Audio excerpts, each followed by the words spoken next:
Hello, everybody. Today is the 29th of October, which is the anniversary of Mr Gurdjieff's death day, or his rascooarno day. So I'm here with Joshua Denny. Thanks for joining us, Josh. No worries. Okay. Good to see you, Debbie. Always good to chat with you. And well, today we thought we'd talk about messengers. And since, I consider Mr Gurdjieff a messenger, and we thought this would be quite interesting to talk about the messengers in Beelzebub's tales. So I was going to start off with a little reading from page 53 to 4 of Beelzebub's Tales, and it says, Our Lord Sovereign had sent from time to time his messengers to the planets of this system to regulate, more or less, the being existence of the free brave beings arising on them, for the coordination of the process of their existence with the general harmony of the general world harmony. And then it goes on later on to say, genuine messengers from above, sent for the purpose of aiding the free brain beings in destroying in their presences the crystallized consequences of the properties of the organ Kundabuffer. And so I've recently reread the Ashiata Shiemash chapters, which I've put on YouTube. And it says in that Ashiata Shiemash came and spoke differently to the people. He didn't act like the messengers before him or the messengers after him. So I just wanted to get that said first before we dive in. Where would you like to start, Josh? Yeah. Well, I suppose maybe even before going on to like specifically Beelzebub's tales, like in the idea of maybe messengers from above in that, we could just like start at a very basic level, even maybe almost like asking a philosophical question, just like asking about what is a message. If we're talking about the topic being sort of messengers, then the idea is a messenger brings a message. So what is a message? It seems like a basic question, and I suppose maybe especially now, like with us kind of being in the sort of computer age and digital age and stuff, we do have like a kind of conception of information, so that not only do we kind of have the idea of the world as just being sort of made of like matter, there is also the idea of like this thing called information. And so in one sense you could say that there is the idea that everything is, you could say, made out of information or contains information or is a means for information. And of course then like information is related to meaning, any kind of meaning, or like maybe just even raw data. So like in terms of our body and our brain and things, this idea that we're constantly receiving data or like information and processing it, and that's what's like producing our experience. So even in that just like basic process of receiving information, you could see that as one form of like receiving a message or like a kind of communication. I mean, usually, like, I suppose the idea of communication, well, particularly for us as humans, we tend to see it as involving two humans, or at least two kind of living things, usually, because we like link communication with something that's done intentionally, and intentionality we link with like some form of life and consciousness, and particularly as human beings. So I suppose in the nature of a message, yeah, obviously there'd be the idea then that we're receiving some form of information, but not just passively. So like wouldn't be a case that we just kind of haphazardly, I suppose, encountered this information, because like with a message, like a typical message that we might receive nowadays could be a text from your phone or an email, and you receive it to your particular phone. It comes to you and it's like maybe addressed to you. So there isn't this sense that you've just kind of like haphazardly come across this information. This message, you haven't stumbled across this message, found a letter on the floor that's addressed to you. It seems to have been intentionally sent to you, probably from someone you know or not. So just this idea then that, yeah, in a message, you're receiving some information, and there's the sense that it's being given to you, or you've come across it not just haphazardly, but there's an intention behind you receiving this. Like, you could say there's some will behind it. Something maybe wants you to receive this information, this message. And then there's probably also the idea that the nature of that information, what's in that message, could possibly likely be tailored to you, like specifically for you. So it's not just maybe, I mean, it could be information that's maybe useful to people in general, but it might also be a message or some information that is particularly, useful or tailored to you. So just as putting that, basic idea about just questioning to what is a message. And of course, like a message then can take all kinds of different forms, just like information. We could say that any form of matter, again, from like a rock to a tree to, whatever, any form of matter, you could say, contains information or is a means for information. So potentially, like anything could be a means of communicating a message, to you. Like people can have the sense where they go out for a walk. It could be nature. Maybe you just feel good in the presence of nature whenever you go out for a walk. It has an effect on you, or maybe even more than that. You feel that when you're walking in nature, you feel a sense of a communication, a communion, encounter with something. I mean, people could look at that in all sorts of different ways, like whether they were encountering like a spirit or God, or maybe they just felt they were encountering beauty, But so there could be various conceptions as to what it was you're encountering, whether it was like some form of life or not, But it would still be this nature of an encounter and receiving something, So just this idea that a message could take various forms, It's interesting you say that, actually, because today I had to do an interview with someone, or someone interviewed me on St Bernard of Clairvaux, and one of Bernard's messages was to try and contact God. And he used to say, do it by going out and being with the trees and with the stones and the woods. He said, sitting in here at school, and he was saying this when he was quite young and learning, it's good to read the scriptures and get messages from them, but go out into the world and find your messages there. Find God out there. Yeah. So of course, like I'm just using nature as one common example that people might find, but of course, it could be anything. I mean, it could be a passion, like music, or I don't know, an instrument or something. Like maybe when you first picked up a guitar, you just felt some connection, like and again, that moment of connection, maybe you felt like, wow, this is my thing, something kind of recognized that, well, yeah, this is something that's for me. You could look at that kind of recognition as like a message, or communication, like something, speaking to you, Yeah, I telling was you about to say that, talking to you, something talks to you. Yeah. So that sense of encounter, of being like spoken to, like receiving a message, could take all sorts of various forms, like from more sort of what we might consider to be spiritual kinds of encounter, just to like more daily things that we might, because not spiritual at all, like that, like passion. Or of course the other common one is like what we call coincidences, isn't there? There's that idea that coincidental things can happen, and that they're not just coincidences, but they can happen for a reason. So again, when those kind of things can happen, there can be this sense that there's something going on here. So there can be that literal sense that something may be there trying to communicate with you, or there may be something there to be learned. Another example of that could be like with dreams. People can often maybe have a dream and like wake up and not fully kind of remember it. Like maybe they know that had some dream that seemed to have some really profound insight in it, and they think, oh, there was some profound insight in that dream, but they can't really wake up and they can't remember what the dream was. They just have that sense that there was something, So again, a dream could be another means of that sense of receiving a message or a communication, with something. I've had many like that. Woken up in the morning, it's like I try to remember my dreams, but they're gone. But sometimes I know that something was important in that dream, and hopefully it sets me out for the day in some way. Steiner says about that we should sit as soon as we wake up, try and gather everything that we've been taught in the night, or what we've learned, or what's come to us. So like with that, I suppose with that idea of coincidences, again, people could look at it in different ways. I mean, some people just look at it as like almost just self-suggestion. There's that idea that you can suggest to yourself, oh, I want to see a penny, today, and then I go out, and then maybe I'm not even trying to look for a penny, according to my own intention, and I just happen to glance at the floor and see a penny. So people can look at that in different ways. Like some way, just people think that can just be psychological suggestion, so that you've primed yourself to be kind of more alert at even a subconscious level to look out for pennies.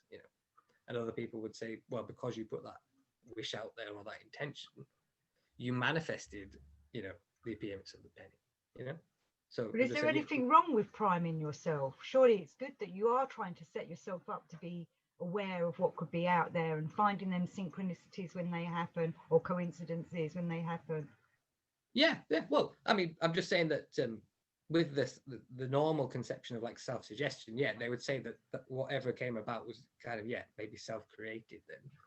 And with the other view of receiving a message is just the more natural sense that, you know, you're making a connection with something outside of your own just self-suggestion. But I agree, like in like psychology and stuff, there's that idea that we can use that capacity for self-suggestion for like beneficial purposes to like change our habits, like, you know, and there's the idea then, what if you change your habits and your psychological outlook, that will change your behaviors, and then that will reflect in a change in your life.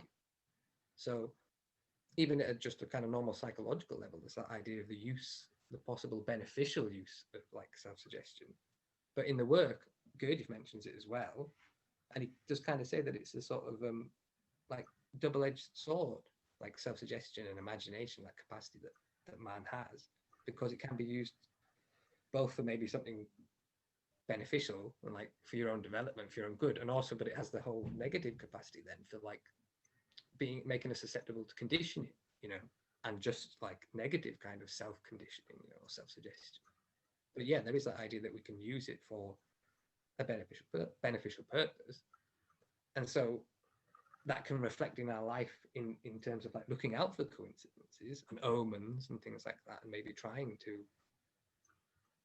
look out for them and see what meaning they may be trying to communicate to you, you know. Because yeah, there is the idea that everything to an extent that happens in your life has some meaning to it, or if not has some direct meaning for you, that just has some meaning to it, or has information to it, knowledge to it. So something could be learned possibly from every situation if you paid enough attention, you know, if you were looking, if you're on the outlook for that, you know. Yeah. Would you say that All and Everything, the book, is Gurdjieff's message, because he wasn't being able to get through doing his school, was he? He was trying his best, and then he had the car accident and things. So, you know, I know he said that it was kind of like his last resort was to write these books. So this is his message to all of us that are willing to listen or read. Yeah. Well, like you say, yeah. I mean, I suppose he explored with different ways of teaching with people and working with people, and like, yeah, if you look back at the Priory and his work in Fontainebleau and stuff, that yeah, he probably says himself that it wasn't like, you know, a success and didn't have the kind of results that he wanted, you know, so that he had to resort to different means, and yeah, partly to do with his accident and things as well, you know. So I guess that was his best, what he thought was his best hope, you know, his best means available to him, to put some, you know, some information or knowledge, impart it into that form of, well, the written words, books, and obviously like, yeah, different kinds of writing styles, because even though he hasn't got that many books, they're quite varied, aren't they, in their style, like the difference between All and Everything to like Life is Real or whatever, yeah.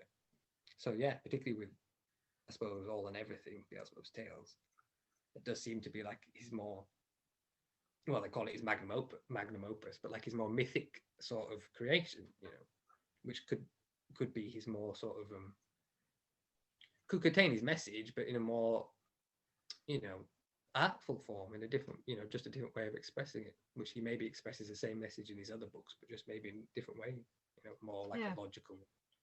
I wonder that. I wonder if that's why he's done the 3 books differently, because it's maybe the same message in each, and they would resonate with different people, depending on how they are, as to which book speaks to them. Yeah. So that they would get the message from it.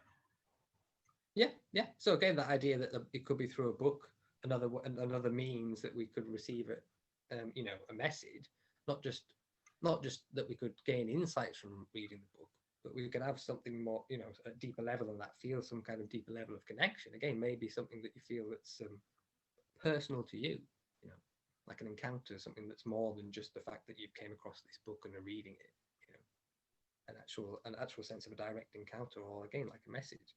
And I suppose like one form of messenger traditionally is like the angels, isn't it?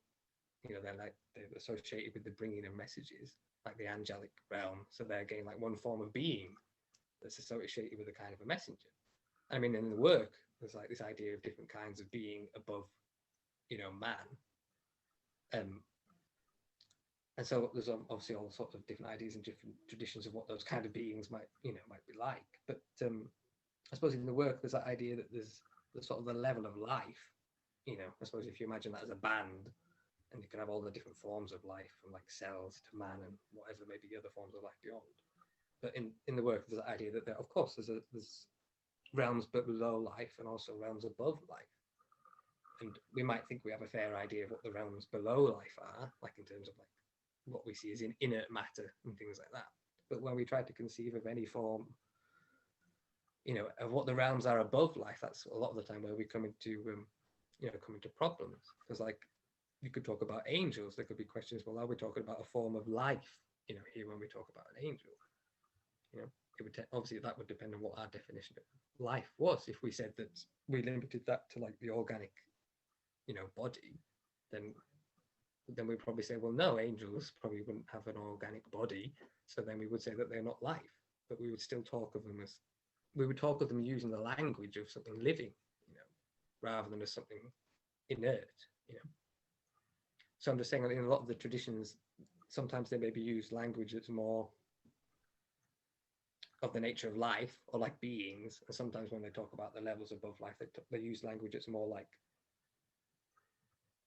you could say like processes or laws or something like that, more of a kind of an abstract language, just as another way, as another kind of language, another way of talking about that realm. Because some of them, many of the theosophies, or whatever you want to say, and I think Gurdjieff's saying the same thing. We evolve into angels if we work on ourselves. Well, yeah, I don't think he'd say that we'd evolve into angels, but if we work on ourselves, we can develop that sort of higher side of our nature that might correspond, you know, to the angelic realm. Because there's that idea that all the rungs of life, you know, they're not set boundaries, you could say, between them. They kind of bleed into each other, you know, there's crossover. So like man has something of the animal nature about him, but he also has something of the angelic nature about him. You know, if we put that as the next rung up from man, you know. So if we develop, then yeah, we'd be developing our higher potential. So we'd be developing the angelic side of us, but it wouldn't be like, not the idea that we became an angel. They were still man, still a different form of being, you know. Okay, but we could become saints, because Ashiata became a saint, and he talks about, I think he talks about Moses and Krishna as being saints. Mm-hmm. I know saint isn't the same as an angel, but you can become a higher version of what we are now as humans. Yeah, well, sometimes like in Beelzebub's tales, then he refers to like beings who are like, you could say then just normal human beings, men or women, who have developed, worked on themselves, and maybe attained the level that would qualify for like sainthood or saintly, you know, that title. But then he distinguishes them from beings who, you know, haven't originated from earth or aren't men who have came down from above. You know, so one of those forms of being is what he calls the messengers from above. So like he talks about these sort of this level of being then that kind of incarnates in a physical body, in a planetary body, like with Ashiata Shiemash, doesn't he? I think he says that he incarnated, he was sent from above to Earth and was, you know, incarnated into a planetary body in order to perform his mission.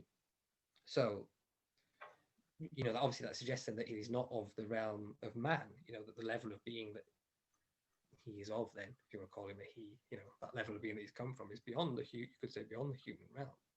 But yet it's incarnated into the human realm, into a human form. And it's kind of like the adoption of the human form that enables them to, you know, like work with humans, provide a teaching. It's like that level of being has to incarnate to know what it's like to be a human. And because it incarnates, then it can like see what it's like and learn what, you know, what needs to be done. You know, it's like you're sending the soldier, you're sending your person out onto the ground, you scout to see what the actual situation is, you know.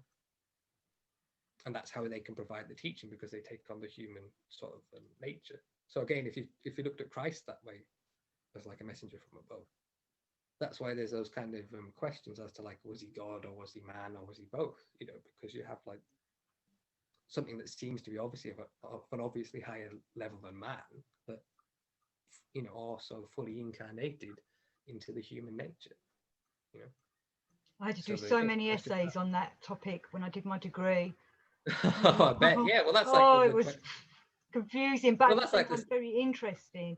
you know, when I did a whole thing on the Council of Nicaea of the whole debates of, you know, with Eusebius and Constantine and all the others, and Mani and such like, all debating, was Jesus a man? Did Jesus did he at the age of 30 suddenly get the Godhead brought into him and all that? Was he born like that?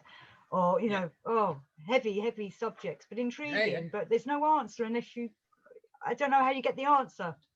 Well, yeah, I mean, who knows if there is an answer? But yeah, I mean, you'd have to explore yourself, isn't it? I don't think anyone's going to be able to give you that kind of answer. But yeah, that's one of the central questions of, well, not really just Christianity, but obviously particularly Christianity.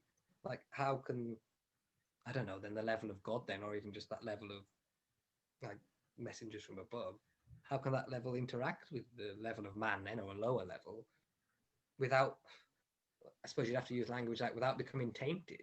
You know, how can that level fully enter the other one whilst remaining distinct from it? So that question, how can God be human and God?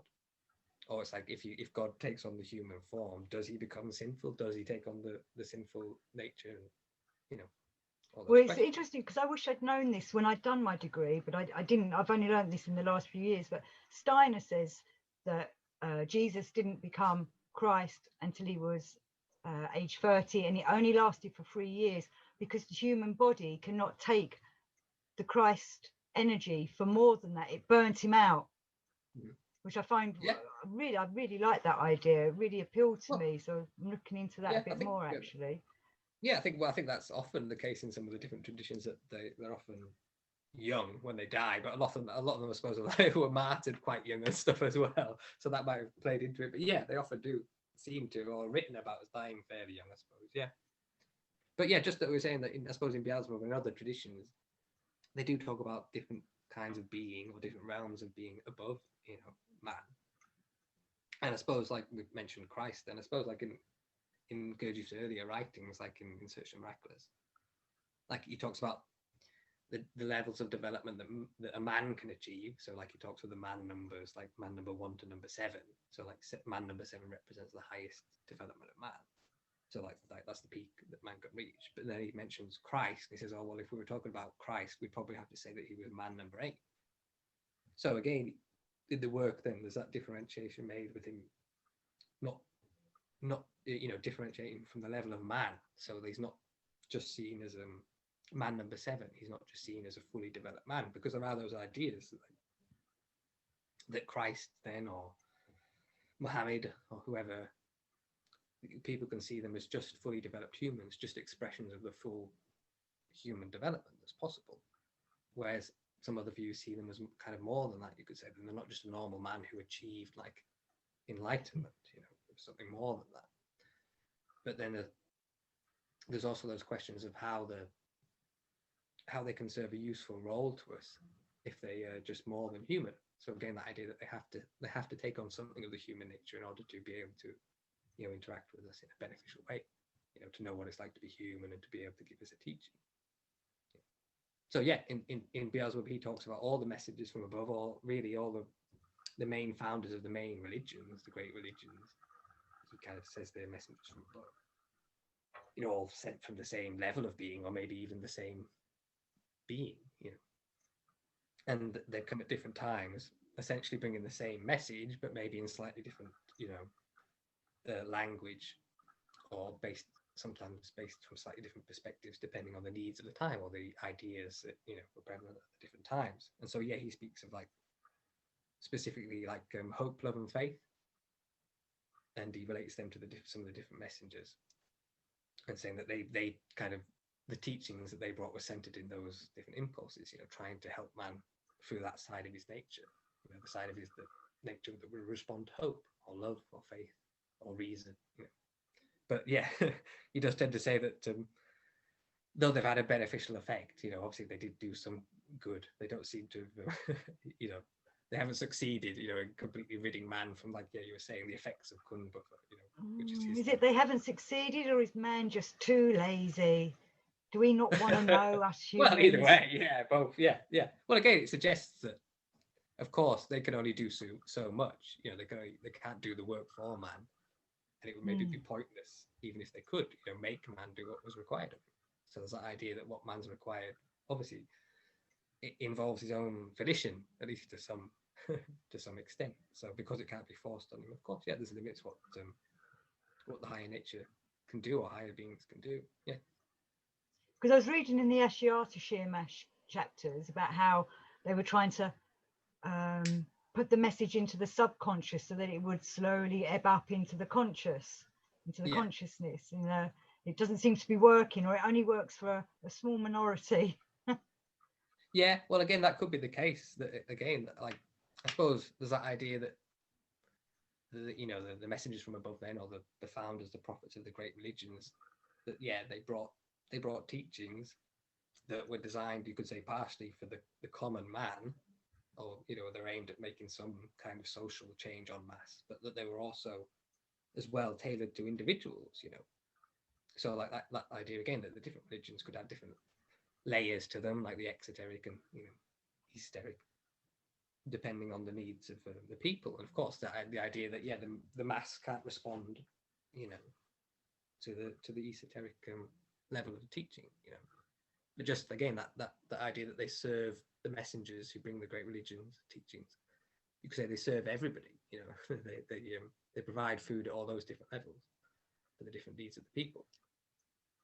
Well, they tried to get all these written down on tablets, didn't they? Like Moses had his tablets, and Ashiata Shiemash left his on tablets, which apparently only one still remains of, with the Brotherhood of the Olbogmek, I think it was. I've kind of slipped my mind now.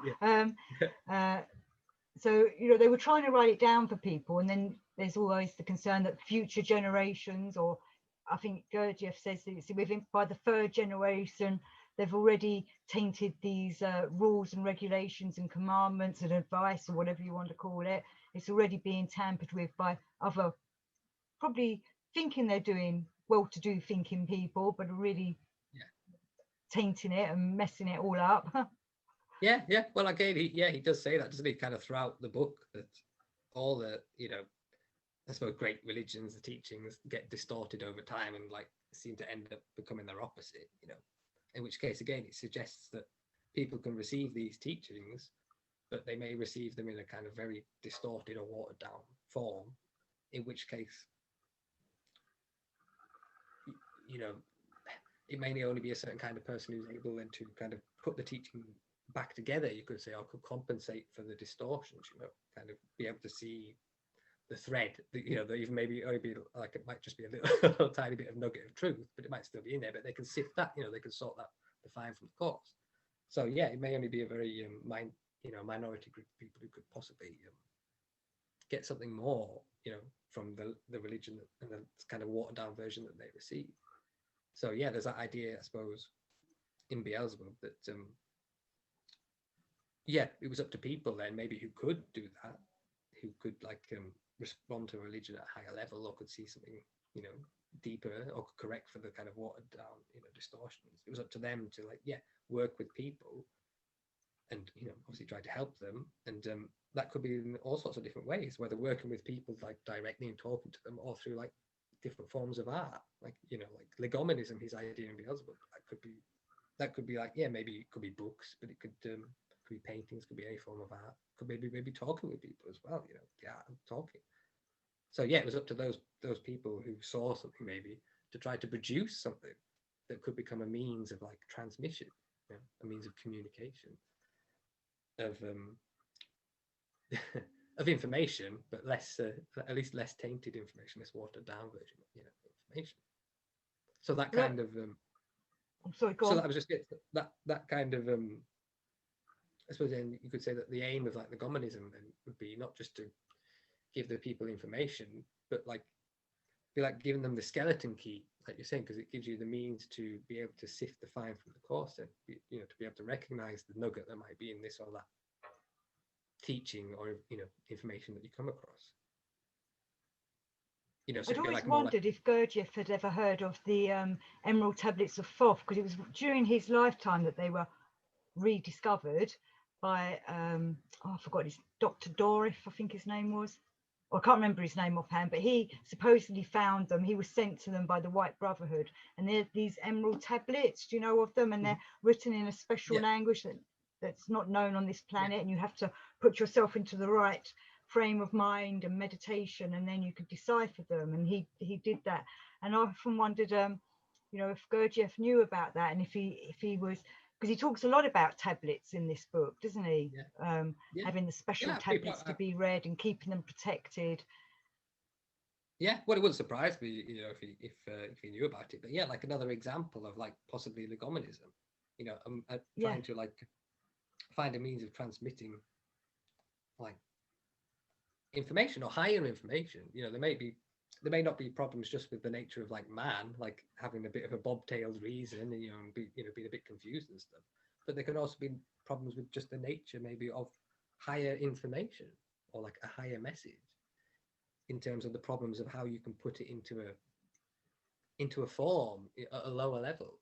Like you say, you've maybe got this higher information from the angels and stuff, but you've got to find a way of putting that into an incarnated form, in which case it takes on the limitations of incarnation. Or it's just like whenever you want to say something, like I'm saying something now, I still am limited by verbal language. So there's always, you could say, some limitation or some constriction on what I want to convey or meaning. Yeah, I get limitation. I know I want to say something, but from here to here doesn't always work. No, but I was saying to you, I was doing this interview earlier, and I just lost. I was halfway through a sentence, and I knew what I wanted to say, and I just couldn't think of the words. Suddenly they went. They were here. I could hear them, and then when they came to my mouth, they wouldn't come out. And it's Yeah. like, God, what's going on? Am I being played with? Is this devilry trying to stop my mouth working?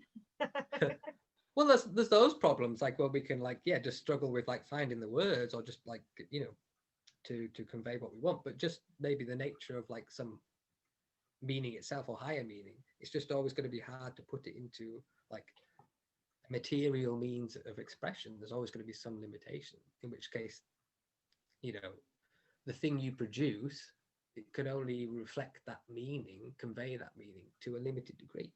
If it can't fully reflect it, if you're going to reflect it a little bit, then that means that it's possible for it to be misunderstood, in which case the person is going to have to do some work with it, to get the message.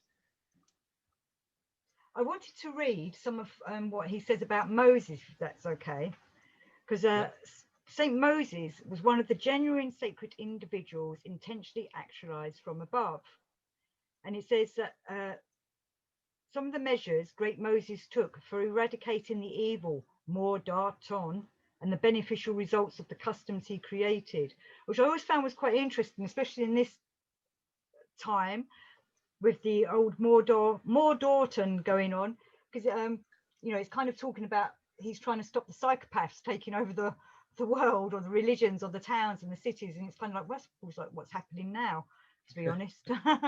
But I wondered if you wanted to just talk about perhaps Moses for a little moment, of what he was up to. Well, I mean, obviously, he presents him as a kind of messenger from above, and I suppose he presents him in a similar way to all of them, in the sense what they have in common, that they provide different levels of teaching. They all seem to bring, like you could say, social practices that are beneficial just at a social level. Like that could be for just basic physical and mental health. The idea is, at least in theory, with circumcision and stuff, that was introduced in the past because of the conditions, in which case it would be less likely to transmit diseases.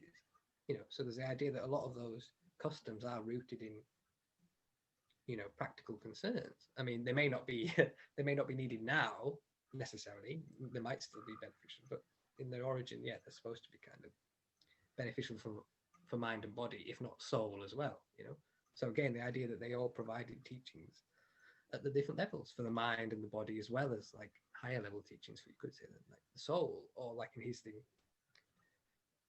not just means to make conditions a bit better en masse, to rid most of the effects of the Kun buffer, but also to provide means for individual people's liberation, you could say, or transformation.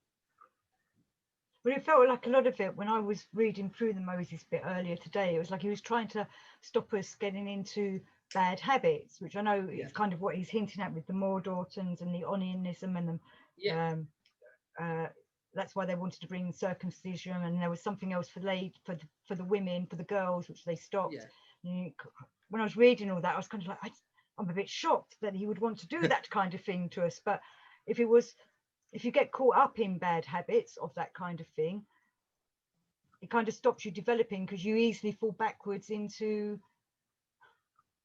well, lower ways, I suppose, of doing things that aren't quite um, developing you. Instead, you're just falling back into old habits and bad habits. yeah, yeah. Well, again, there's that question, like in terms of how much like how much man then or any can be helped from outside. It's like these higher teachers can come and they can give us some of these teachings, whether it's like teaching specifically for like developing your higher being body, or whether it's like teachings for like customs for your health, things like that. They can bring these things, but it still seems to be, again, at the end of the day, man has to respond. There's something of his own will and volition that has to enter into it. Otherwise, these teachings, again, they can become distorted, or man can distort them and misuse them or mispractice them, or just innocently fail to understand them. Like And I you say. think a lot So of the time people like to be led, don't they? So they want to be yeah, told, don't do that, or yeah, rather than thinking for themselves, it's just a really strange way. Maybe I'm lucky that I'm not saying I'm awake, but I kind of realized at a younger age that some things were holding me back of going forward in my own development. We're lazy just creatures, aren't we? yeah, Would happily sit around and watch TV all day and eat crap food and do nothing yeah, because it's just an easy life. It's yeah, not yeah, very of course. progressive. Well, that's it. Like he says, doesn't he? Like Gurdjieff, that I suppose in one of his things he says that like esoteric information, that kind of knowledge or whatever, isn't hidden. That it's like around you all the time. But it's just that most people, you could say, aren't interested in it. They're not interested in the things. Maybe they're not able, or maybe they are able, but maybe they're just not interested in it at all. Don't have that desire. They're not motivated. Like you say, maybe they just rather do that, sit on the couch then, rather than explore, you know, work on themselves in whatever form, all those questions. So yeah, those kind of teachings might only appeal to a certain kind of person, but then again, yeah, religion can appeal to people for different reasons. People can do it just for like some safety blanket, some comfort, feeling like they're being led, or they know being given a kind of like a plan, something to believe in.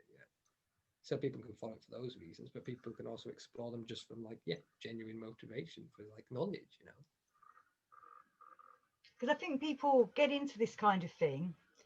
Sometimes it's when they've had a harrowing event happen in their life or something like that suddenly kind of made them, like the shock that's made them like, I want to start looking at what life's really about. But it's really felt in the last 100 years. And I know people say, oh, it's on the new age. Oh, I'm a bit funny about the new age and whether that's the right thing, but people do seem to be looking for something more in life. Mm.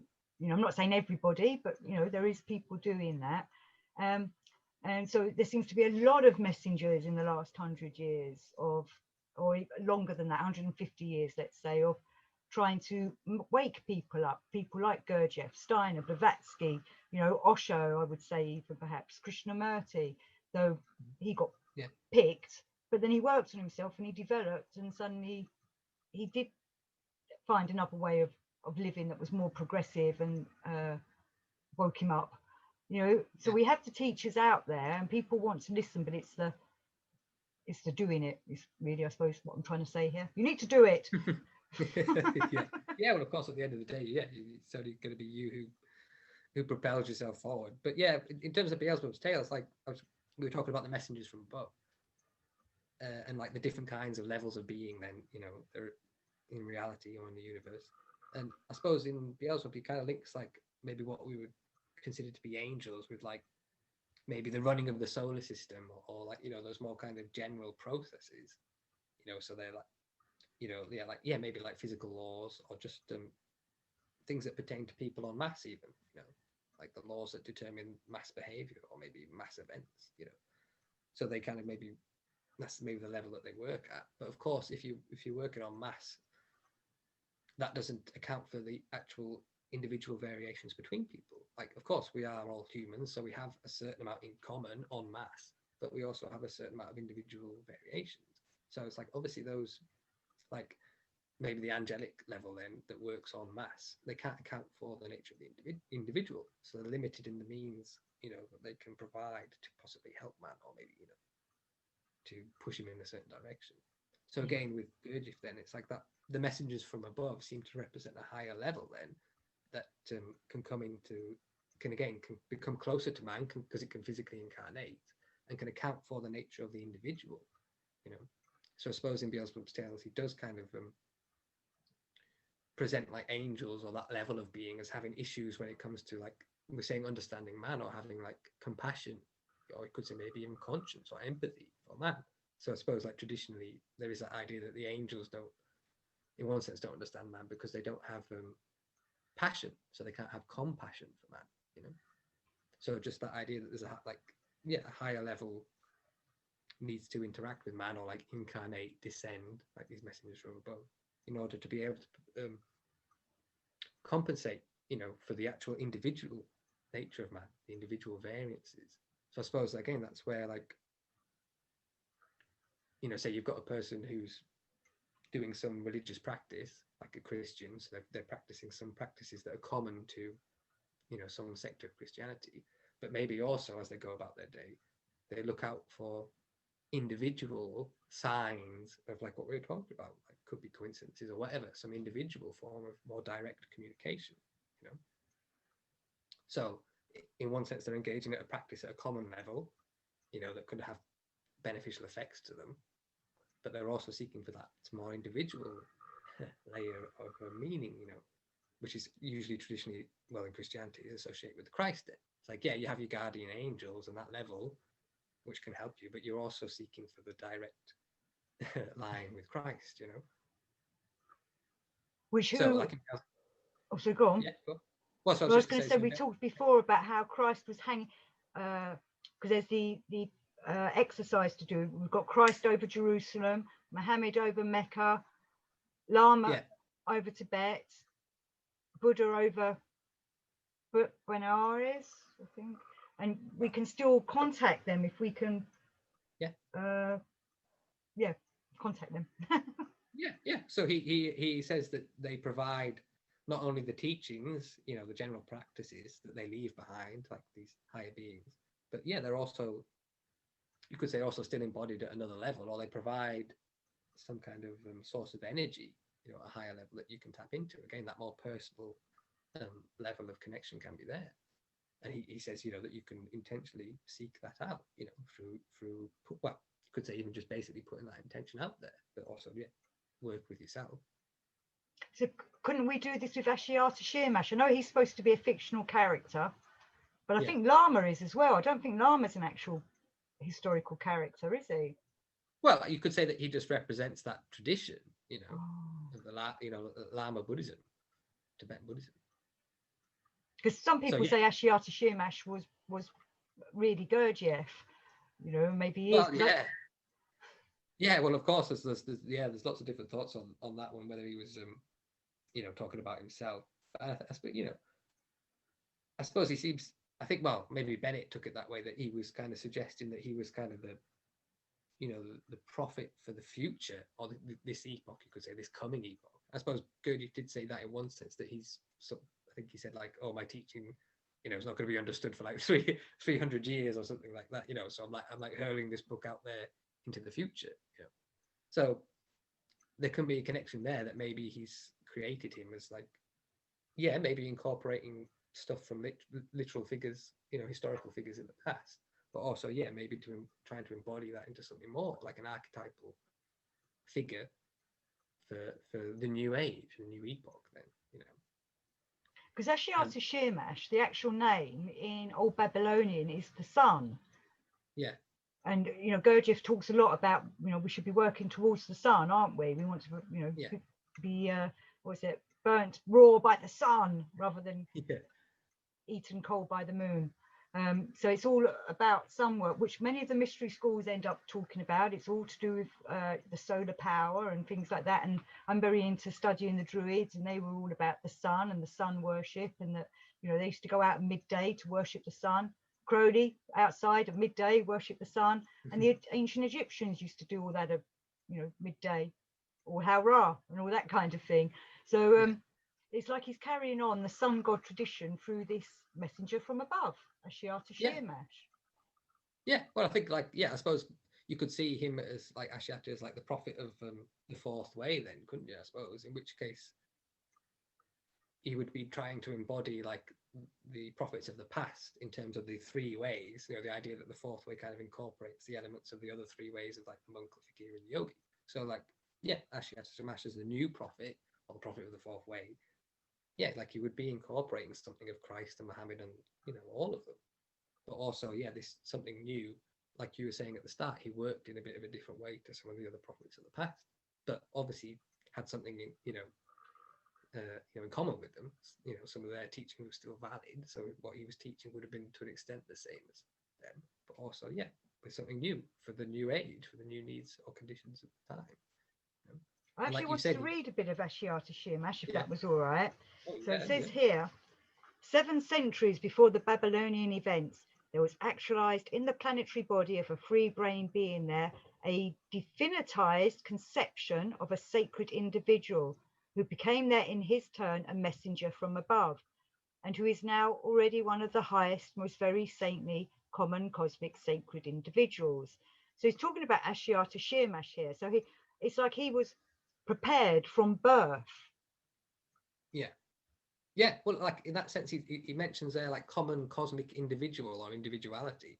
So I think when he talks about that, the cosmic individual, I think he's kind of expressing that they're talking about that level of being, you know, that's kind of beyond sort of our normal conception of being or a being, in the sense that it's beyond one and many. So that's why you could say that all the messengers from above are one. In one sense, you could say they're one and the same being. And you could say that's true, but you could also say at another level, no, there are different individual beings too. So just that idea that the level of being you're talking about, it kind of transcends our normal conception of individuality as like either one or many, you know. So in the work and other traditions, there's that idea that we, if we develop, can connect to that level, like, of cosmic individuality, you know. So that could be whichever prophet from, you know, whichever religion you're interested in, or for, you know, for the Gurdjieff, it could be like Ashiata Shiemash, you know. Well, there's another little bit here about him. Now, one of our 7 most very saintly omni-cosmic individuals, without whose participation even our uni-being, common father, does not allow him to... Oh, actually, I've read the wrong bit. Oh, well, I'll read that bit anyway. Does not allow him to actualize anything. I can't remember why I was going to read that bit now. Because it must have been something to do with Ashiata. I wrote it down, but now I've forgotten why I did it. Because Ashiata Shiemash, his main message was about the terror of the situation, the tomorrow. We're always putting things off till tomorrow, until we suddenly really old and feeble, he says, and suddenly infirm, and then realise we've left it too late. So his main message is the now, working on the now, on ourselves now, I suppose. So I mean, like we were saying, that he, in the sense that he worked differently from some of the other messengers of the past, he does talk about like the subconsciousness and like trying to, you could say, maybe like you're saying, work through more subconscious means, or means that were aimed at like directly acting upon a man's subconscious, or what Gurdjieff calls the subconscious. And it does seem, so far as he writes about him, Ashiata Shiemash, that he just kind of spent most of his time like talking with people, you know, not like performing miracles and things like that, but, you know, maybe just engaging in common normal conversation, you know. And yet from that, something could like be stimulated at a deeper level, or a subconscious level, in which case, like, say maybe a man could make a contact with that, you know, the Christ level, or that side of his nature, which in Beelzebub is expressed as conscience, like this sacred conscience that's still in man in his subconscious, but we need some means of connecting with it. and that conscience could be like our means of connection with God, and could say then Christ, you know, or the prophet of your religion. Because we're all trying to head that way ourselves and become them sacred individuals. But I think when I read the first bit about Ashiata, about how he was born with that kind of thing, it's like, well, weren't we all? But he just was perhaps a bit more developed as a child. I don't know. You know, we were surely all given that chance to be like that, to become Well, yeah, the next Ashiata Shiemash. Well, yeah, I mean, you could say that if we talk like just what we said at the start, there may be a difference between what the normal man, the man, you know, can achieve, like that man number 7. There may be a difference between man number 7 and let's say, like, you know, Christ or Ashiata Shiemash, which we might call man number 8. You know, so there may be an actual difference between man and messengers from above. So that's not the case that maybe man can become a messenger from above, but there can be, like, you could say that each man can become a Christ in a way, can attain what the Christ kind of, you know, came here to teach and express, embody in the human form. Like that's what they were here to show us, what we can become, you know. So in a way, every man could become a Christ, because not every man could become, you could say, the Christ, in the sense that you could say there was only one Christ in terms of one messenger from above. Again, it's just like saying that that level of the Christ goes beyond one of many. And again, that's the idea of the Christian, that you can enter this communion with the Christ or enter the body of the Christ. So, and in one sense, that union is like complete. So it's like you do become the Christ, you become one with the Christ, but there's also that still that sense of some degree of individuality and separation maintained. Again, it's like that in the work. That's the mystery of the Trinity or the Triad. You know, going beyond the duality of like one or other. You know, one or many. Well, I sometimes sense from Gurdjieff, and maybe I'm getting this wrong, like one of the chapters that I read today on Ashiata finishes with about how there's all these people manipulating and such things and doing awful things that even the archangel Lucifer would be shocked. And it's kind of like, always, have them people just that are doing all these bad things, what am I trying to say? Are they working for the devil? Are they working for the dark side? Or is it just, you know, they're just not bothered about developing themselves at all? So that it's just, yeah, I suppose I'm coming from that. Is there a dark versus light? Is that what Gurdjieff's saying? And are we losing? Well, I suppose, yeah. I mean, he does talk of, like, you could say dark and light, or those two principles of like involution and evolution that are kind of, you know, could say opposed to each other. But I suppose in his kind of teaching, at the end of the day, he says they are reconciled. They're not. There's not like really a kind of you could say an actual battle going on that way, because his kind of thing is that everything serves eventually, you know, to the purposes of the whole. You know, serves in some way or is made use of potentially. But yeah, I think we talked about it a bit in one of the other chats. Like, he did say that there can be like evil in the sense of like a being could attain a certain level of consciousness and could then become like a kind of a conscious source of resistance to other beings who are trying to, you know, to evolve. So he does say that there are rare occasions where you meet like conscious resistance, you know, there is a conscious opposition to like evolution, whereas normally his thing is that the only opposition that is out there is like involutionary. It's not like an intentional, you know, opposition. But he does again make allowances for both those situations. But he tends to say most of the what we would see as bad things then happen because of the result of like general laws, like we were saying, that level of the laws that apply to the common man. Like in Search of the Miraculous, he kind of says why the fourth way can work or exist is because there is a difference between the laws that operate for the individual person and the laws that operate for man en masse. Like, I suppose like the idea with the Kundababa. Man en masse, like his evolution may only be able to proceed at a certain pace, you know, whereas the individual might be able to, you know, have an accelerated evolution. Like that was his thing in the work, that there could be this process of accelerated evolution for individuals where they could reach levels of development that the common man en masse might not be destined for a long time. I suppose what I was thinking of also, because that really made sense to me actually, and I was suddenly thinking, yeah, of course, it could be here to try and distract you from what you're doing, or to yes, detour you. But then if these people are crystallizing, they'd be crystallizing wrongly, wouldn't they, if they're doing it from the dark side? Yeah, well, that was his thing. Tempting. That was his thing again. Even the nature of development, like evolution, is not guaranteed. Is hazardous and allows for variation, like his thing with Hasnuses, or like you're saying, wrong crystallization. People can develop or crystallize higher bodies or higher potentials, but distortions can still be present in that. In which case, various negative behaviors could come about. But he still says that in one sense, they kind of, in a way, even those rare minority, they still kind of serve a purpose. They still get used, you could say, eventually by the process.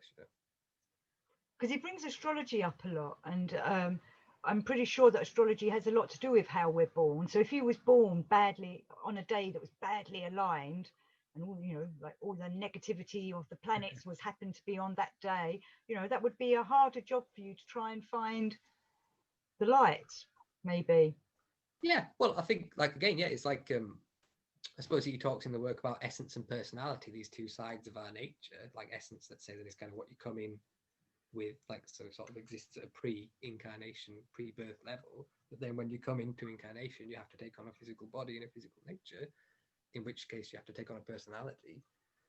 So, but you enter the physical fray, which again allows for all these different possibilities.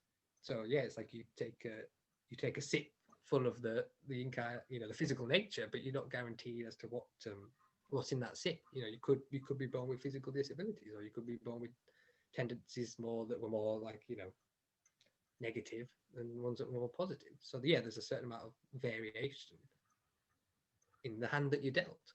But again, with astrology, in that there are ideas that sort of level of hazard or variation only applies to a certain level, that you still have an essence, in which case you do still have things that enter your life from that level that are not just random, But in the work, there's that idea that the two exist. There is like a level of astrology and fate, but there's also a level of just what you could say is random, but not random, just the result of more general laws, like we're saying, the laws that apply en masse. It makes me wonder of why perhaps in the ancient times, and I can't think of which groups of people it is, but sometimes they used to, people were only allowed to marry certain other people because they had to have their astrology checked, so they'd be put together in a certain way, and you could only have children on certain times of the year, so they'd only allow, sexual acts to happen on certain times of the year because they didn't want bad people to be born, I suppose, is what I'm trying to say here, putting it bluntly and frankly. Which of course isn't taken into consideration anymore. We don't do that kind of thing. So which is why people are born every day, whatever the astrological alignment, doesn't matter. Well, I suppose, like, in essence, the idea of it with those like astrology and that kind of thing, like matchmaking and stuff like that, is that it's based on the idea that there are like certain laws, like, isn't it, like, say the idea with matchmaking, there's the idea that there are like affinities. A certain kind of person will have an affinity with this kind of person, and will have an antipathy with another kind of person. So that's like saying that there are these laws that apply to human psychology. Then, so they're based on the idea that there are these laws in psychology, and if you know them, then theoretically that knowledge of the laws will enable you to use them in a more beneficial way. But of course nowadays there's no guarantee. Most of those matching, processes are just done by the parents, in which case they might not have any of those, any of that knowledge, but they still might be going along those traditions, but not have the actual knowledge that they were based upon. Well, I always found it interesting that Gurdjieff used to say something about we're here to break our astrology, or that's what we should do, break our astrological chart. And I'm like, yeah, that's what I'm going to do. I don't know how we do it, and I don't know how we know if we've done it or not, but... Well, I suppose I think, like, there's that idea, isn't there, again, like talking of essence and personality, that the idea, like, trying to observe yourself and becoming able to tell the difference between these two kind of aspects or sides of your nature, like personality more being to do with the habits and things that you've acquired since you were born, things you've just seen and heard, could be different ideas or thoughts or opinions, and whatever, particular characteristics, you could say, or tendencies that you came in with, So the idea that you can possibly differentiate between that in yourself, or come to those different kind of parts of your nature. And then if you could see that, differentiate between the two, like see some of your characteristics of your essence then and your personality, then you have a bit of an idea of what you're working with. I mean, you might not be able to change your essence. Like Gurdjieff, I think he does say that. He says maybe in some cases the tendencies of your essence might just be too strong that you can't change them. But he says whereas personality is more malleable, so it's probably more likely that you will be able to have some results on your personality through any kind of work. Make it a bit more of a useful personality to you, a bit more beneficial, traits that are more useful to you. But yeah, there's no guarantee that the work can shift to that level of your essence and make a difference there. Like you're saying, some people might be just born with certain conditions that are not of the sort of personality layer, but of the essence. I Because think he what does I've say been the essence is not something that's just good. He does make that clear. He says that the essence isn't just something that's all goodness and pure. It can have its own characteristics. I think what I was going to say was that I feel like Gurdjieff was trying to really get this message across, because I feel like he was saying that humanity does not have much time left to do the right thing, whether it's to help develop the moon or whatever, or to help the planet. And I don't feel that's just from Gurdjieff. I feel that from quite a few of them, like Steiner and others, that we're on a tightrope, and where some people seem to think that everything's going to be all right and everything's just going to work out fine as it should be. What do you feel of that from Gurdjieff's messages? Do you feel there's an urgency there, or do you think he's just I do think there's I do think he has like a thread of urgency, in the sense that he does emphasize that there's a need, or like always a need at any given moment in time, for people to be doing something. Like he kind of looks at like that there's an evolution to happen that's destined to occur, but it needs work, help to come about, to be guaranteed, to be assured. So there's always like some work to be done to help that process that's ongoing, So if the people aren't there to help it, or some form of help, some form of intentional active work isn't going on to help it, then it'll fall down. Like the same way the idea of pushing a boulder up a hill, if you let go at any moment, it'll roll back down. So it's always fighting against some kind of resistance that if isn't checked at every moment, will have a negative effect. So he does have an urgency in that sense, like there's work to be done. But I suppose I would say in his generalist teaching, I would say he's quite optimistic in the sense that he presents a view of a real possibility for man to develop, and that there are, like, you could say, higher beings or higher intelligences at work that are, pro-man. They're working towards the good, you could say. So in that sense, you could say he's optimistic, that he's saying it's not just something that's going to be just reliant on man, like man receives help from above. So that's, there's optimism in that. But yeah, he does say it's not guaranteed man's fate then, and like there is the potential for real loss, or real failure of the man's purpose. So it depends what you mean by the urgency then. Yeah, I mean, he doesn't have much of a, I don't think he talks about like an impending apocalypse. He does talk about, in Beelzebub, the kind of damaging effects that you could say man is having on even other civilizations, And he does say that, yeah, it looks like there's not much that can be done. Like at the end of the book, he says, like, I don't know really what could be done except for maybe another incarnation of some higher being with immense intelligence, or like some implanting of another organ, like Kundabuffer, but different, Yeah, so, I thought that last chapter was really important. Actually, during the lockdown, I re-recorded it and put it on the YouTube, because it really hit home for me. But I was going through a phase of this is the end times and we're failing, and I think that's why I'm still quite caught up with all that of, what if we're not doing it right? What if we're making the planet not crystallize in the way it should be? I read a few Gurdjieff people writing about this lately. And so it was kind of making me a bit concerned of, well, what happens? Is this what happens to places like Mars, or perhaps why Mars is in such a state because we had the chance there and we screwed it up there because we didn't do it properly? I don't know. I'm just having all these ideas have been going in my head for weeks now, and I'm like, what if we muck it up now with our planet, with Earth? Yeah.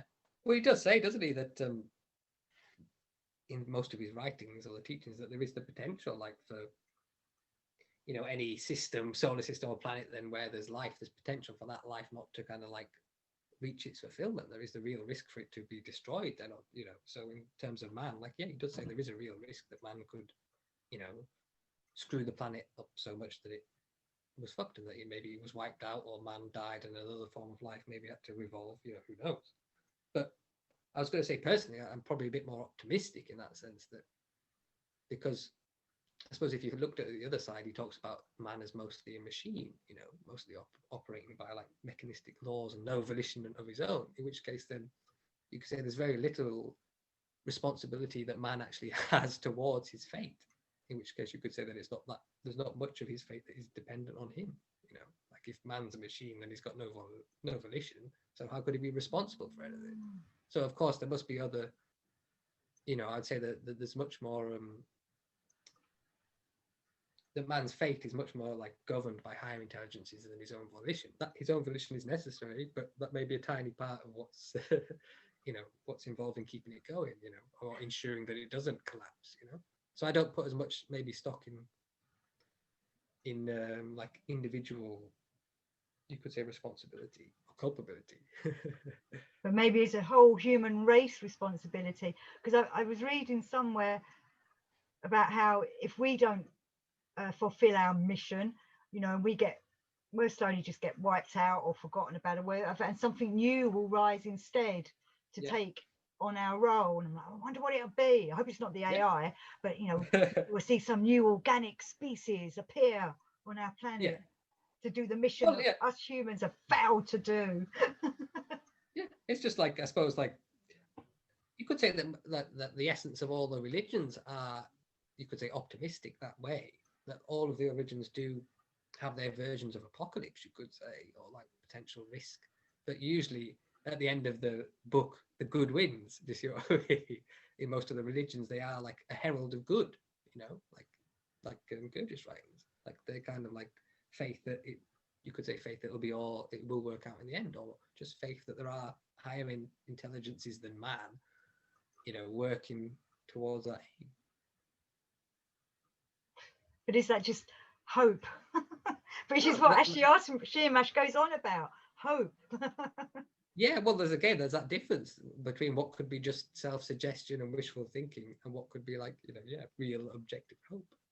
You know, I think it's more a question of you know, making a real decision, you know, in yourself. You know, you could say it's at the end of the day, like faith or something like that might be a question of your own decision.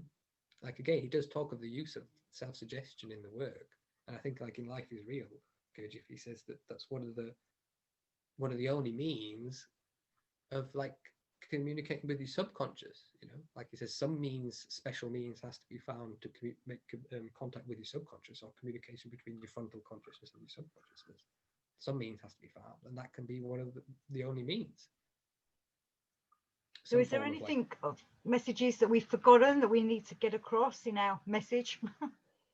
Well, if we talked about like Ashiata then as a messenger, and like we say, maybe he worked a bit differently from the others, as in maybe not so obvious in terms of like great miracles and stuff, but just conversations, and that maybe had a bit more of even just a subconscious influence. I'd say another way of working in that kind of Ashiatan style, another way of getting contact with your subconsciousness could be like what we're saying, through forms of art, you know, like they can be, or acting or theatre, whatever, but they're things that you can engage in actively that can be possibly a means for messages, you know, for higher information to be received. It could be like going to art galleries and looking at stuff, looking at other people's productions, other artistic creations, or it could be getting involved with it yourself, that process of making something. Like I'm sure anybody who's watching it who's an artist or something like that, and yourself, will know that process of making something, creating something, can be like revelatory to you. You know, you can learn things that you might not possibly thought you could learn just through that process of making something. Like I might want to make a picture and have it completely even set in my mind what I want to paint, and then I paint it and it's exactly what I want. But even in that, looking at it, when I take it in what I've done, maybe I see something completely different than what I, you know, had in my head. But when I see it made on the canvas, there can be that revelation. So that process of creating things, you know, like artistic works or creations, I would say is like a way of working with Lagomanism, you know. because it is something I really enjoy, is going to art galleries and talking about art with people, because sometimes people see things that I just didn't see, or I've seen things that someone else hasn't seen. Like, I'm a big fan of John Martin, the artist, and he does these fantastic landscape paintings, but you have to really look into the clouds or into the background, and then suddenly you see the angels Oh that he's yeah. painted in there, really, you know. No. But you know, I can see them ones, and sometimes I pointed them out to people, but then I've been to other artworks that I've not seen stuff, and someone says, look, there's the little whatever it is the Yeah. painter's trying to show us, or perhaps in Yeah. a sculpture I don't see anything. I remember when I first got into Austin Osman Spare, and I ended up getting the a magnifying glass out, because someone was pointing out to me all the little Oh yeah. creatures Yeah. in the Yeah. Yeah. background. It was like, wow, I didn't see them until I got the Yeah. magnifying glass, or when I finally got to see them in their original big pieces, and then it's like, oh right, yeah, there it is. But Yeah. in a Yeah. book, Yeah. it's hidden away. And sometimes that's the same with Gurdjieff's book, isn't it? You know, that's why I think we need to discuss all and everything, because there are bits in it that I just would not see if I hadn't had chats with people like yourself or other Yeah. people. Yeah. Well, it's like that you could say, you could take that moment, then maybe where you're looking at a painting then, and maybe it's even a painting that you've looked at many times before, but then suddenly you see something that you didn't see before, like maybe a face or something, you know. You could take that moment and say that that is like a moment of like receiving a message. It's like in the moment you're able or become able to, you could say, see that face then, or receive that message. Or you could say, look at it the other way around, that at that moment that face maybe makes itself visible to you. I mean, of course we always put it on us, we think we're the active side of it, you know, but just that moment of like, yeah, insight or revelation, or seeing something where you didn't see it before. I mean, you probably know about those do you know those magic eye I can't see them. oh no, Debbie, can you not? Oh Bob, I was No. no. Well, I was going to say, I remember when I was when it first happened for me. Like I was probably about 10. Like my nan had. Oh, I suppose we should explain for people that what a magic eye book is. That it, well, the ones I had anyway, they were like I think it's done by computers that produce them, but it can look just like a random mishmash of colors or patterns. Yeah, or a Look like pattern. Yeah.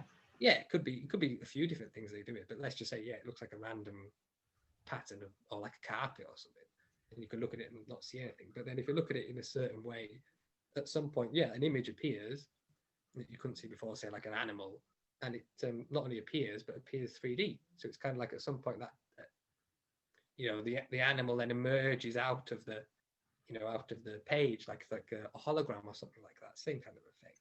But anyway, I just remember like my nan had the books, and I think she'd had them for a while. Like it was probably the 90s, I think, when they came out, because yeah, they're using the computer. So not long after the computers became able to do that. So she'd had the books maybe for a few years, and I hadn't been able to do it. And I was like getting really pissed off about it, because like my sister could do it, and she's like, "Yeah, look at that, you know, it's a giraffe or this, that, the other." And I was just like staring at it, you know, and getting more and more pissed off. But every now and again, I'd pick it up and try again, and just get pissed off and leave it. But yeah, I just remember the time when it happened. I'd been sitting there maybe for 10 minutes or something, getting annoyed, and then suddenly, I saw it. So who knows what happened in that moment? I mean, science would just talk about it. God knows, some change in your brain, chemistry or whatever, that enabled you to see it. But yeah, it's the same thing, just that moment of revelation, like an insight.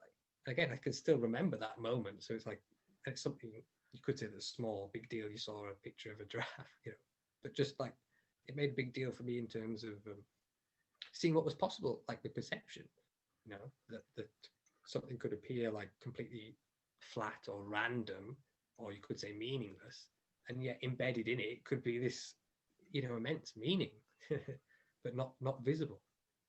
But it's interesting, because you saying about that, I've heard many other people say that suddenly one day they got it, it just Yeah, happened, and yeah, then they saw them all the time. They could see yeah, yeah. everyone, you know, flick Oh through the yeah, well, book, and yeah, it was like that once it happened. Like yeah. however it happened, it was like I could do it anytime I wanted. Then like it's hard to explain it, but you just got to do something with your eyes, and it shifts into focus. But yeah, once it happened, it's supposed to be like riding a bike, the analogy, wouldn't it? Once you kind of get the gist of it, then you can do it. You can pick up the bike and ride it anytime you want.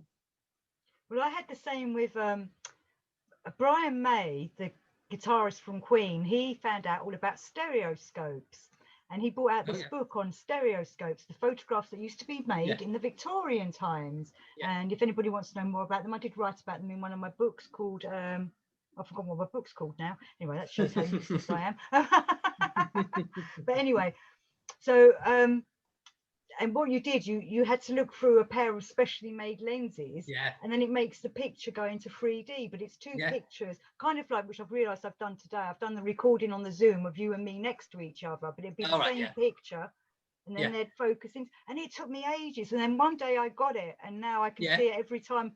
You know, just suddenly look at the glasses and I can see the 3D Yeah. picture But through it's it. exactly the same. Yeah, it's like the same thing. Yeah, so it's like one of those you know, one of those changes that is kind of like irreversible, you know, but nobody's really sure like how it happens. Like in the books, those those magic eye books, they give all like different instructions for people, and sometimes they work for people and sometimes they don't, but they don't really know how it happens, so there's no guarantee. They can give out these general prescriptions that seem to work in maybe most cases, but they don't work in every case. So it's like the same with the teachings. The teachings can be, there can be one level of teaching that maybe can serve on average, but there still needs to be something there that accounts for the individual or makes that moment of transition. Well, that's So what I think. Like Gurdjieff repeats his stuff over and over again, doesn't he? And I know people find that tedious in his books, but it's how it goes in. And I know we don't like being taught that way at school, and he does say that shouldn't be the way we get taught at school, but he does do it in his books. It perhaps says it in a different way, or has a different character speaking it. But it's like, again, the same with all these, why we're having these messengers, is to keep telling us the message until one day it clicks. Yeah. Or like, you know, we're saying that he said that we have to find some means of making that contact between our, you know, subconscious and conscious. So like take the moment with the stereoscope or the magic eyes, you know, you can see in that moment, like it's like that connection was made. And even in that moment, you might not really know what you did. You know, you might be making an effort, but you might not really know what you did or even what you were doing at that moment, but something happened, made that connection. And then, you know, and then you can become able to like initiate anytime you want. So you, like that, the knowledge of how to make that connection, you could say, or see the, you know, see the image becomes like second nature to you. You can initiate it just of your will, you know. So you could look at the subconscious that way. It's like you need to find some way like that. Like you could try all these different techniques, but you need to find your own way at the end of the day that becomes like second nature to you, you know. Well, it's been really fantastic talking, Josh. I've really enjoyed it as always. If people wanted to hear your messages, what's your WordPress? I don't know about that. Do you want to give your tapestry WordPress? Yeah, well, it's just a WordPress site, but yeah, it's just a tapestry of Beelzebub's Tales. They can find it on WordPress, or there's a Facebook group, Bezel Hubs Tales. But yeah. And my messages can be found at debbie-elliott.co.uk. So thank you very much, Josh. It's been fantastic. Yeah. Pleasure talking to you. And like I say, we should maybe say, you know, like a toast for. Oh yes, to Mr Gurdjieff, on his rascooarno day. I'll drink to that. Oh well, I've got beer here, so yeah. So thank you, everybody. Please carry on watching our shows, and hopefully you like them. And I'll put a link to the Ashiata Shiemash reading that goes with today's talk message. Thank you. Until next time. Thank you, Debbie. Take care. See ya.